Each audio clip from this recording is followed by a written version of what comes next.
order of gigabytes or terabytes, billions of bytes, or trillions of bytes. That gets fed into, ultimately, your computer's RAM, which probably exists on the order these days of gigabytes, but fewer gigabytes than your actual disk. Down here, you're going to have your CPU. And indeed, the goal is to get your data to the CPU. And the CPU, of course, is measured not in bytes, but in gigahertz, the number of billions of things they can do per second with that data.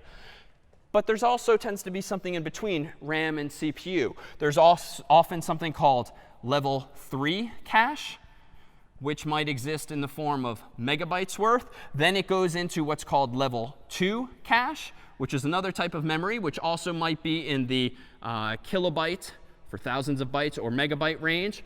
And then there might be L1 cache, which doesn't quite fit on the screen, but that's OK, because it hints at just how small a physical device this is, which might be on the order of, say, kilobytes. Though these values will vary, and they'll certainly change over time. And so what's the pattern, then, among these various types of memory leading to the CPU? Well, the disk, whether hard disk or solid state disk, is not only non-volatile, sticks around permanently, and it's where your files and your programs are stored when the power is off.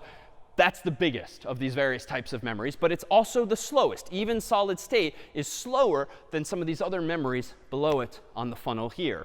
Meanwhile, RAM tends to exist still on the order of gigabytes, but maybe 1 gigabyte, 4 gigabytes, 16, maybe more if you've splurged on a really nice computer. But RAM, recall, is where programs and files live when you've double-clicked or opened them in order to use them on your computer at a given moment. Meanwhile, though, and this is values you don't really control because they tend to be associated closely with the CPU or the motherboard that you've bought as part of your computer, that RAM feeds information into level 3 and or level 2 and or level 1 cache in turn, so that it's less memory there, but it's super, super fast. And that ensures that even though there's less of this memory, level 1 cache exists in smaller quantities than level 3, that funnel is just always filled. There's always something at the bottom of the funnel ready to be fed into the CPU, so that CPU never, theoretically, has to wait for any data, numbers to crunch, text to display, or the like. Meanwhile, there exist, turns out, tiny little pieces of memory in a computer that we'll give a name to, called registers. And these registers typically only hold 1 byte or 4 bytes or 8 bytes total. So they're the smallest unit of memory. But it's in those registers that the CPU stores values like numbers, whether in thought of like those decimal numbers we discussed earlier. And if it wants to perform arithmetic of any sort, it stores those values in these registers, actually performs the math, stores the result in another register, so that it's then ready to be loaded back through this funnel into something like the computer's RAM, or ultimately saved back to disk. But there's another trade-off here. Besides the top of this funnel being bigger and slower, and the bottom of this funnel being smaller and faster, the bottom of the funnel also tends to be more expensive, which also explains in part why you see less of this memory inside of a computer. The level 1 cache might be more expensive than RAM, so you have less of it, and technically you don't even need as much of it so long as there's enough to keep data waiting for the CPU. But cost is certainly another trade-off as well. But the types of numbers that you as a consumer might care about really would be how big the disk in your computer is and how much data, programs and files you can store, how much RAM your computer has, because that correlates with just how much work you can do at once, how many files and programs you can keep running simultaneously without having to quit any of them.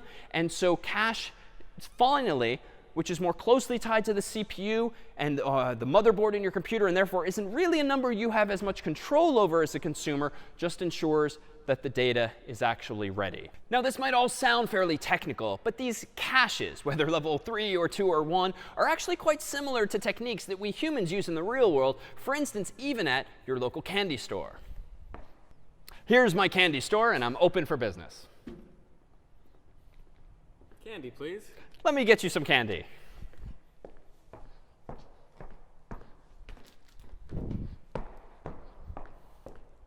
Thank you. Come again. Now, that was not very efficient to have to go all the way in back into the storeroom to get the candy. Much more efficient would be to keep it closer to me in a place that's faster to access, much like a cache of candy right here on the counter. In fact, let me go ahead and ready that cache.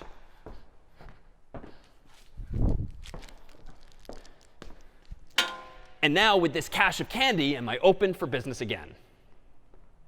Candy, please. Thank you. Come again. Now, this is a small cache of candy, but it's fast. And with it, can I provide my customers, or really my CPU, with information much more quickly.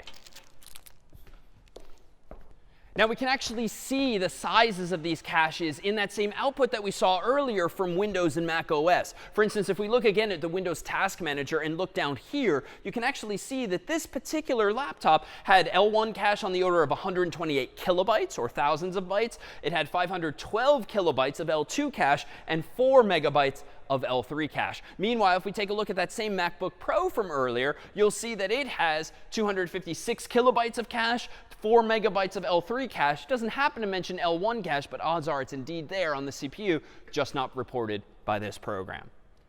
Now, what else is inside, or really outside, of a computer? In fact, let's start to take a look at things perhaps more familiar. Now, these are just graphical depictions of connectors or sockets on the back of your computer into which you might have very well plugged in various devices. In fact, this collection of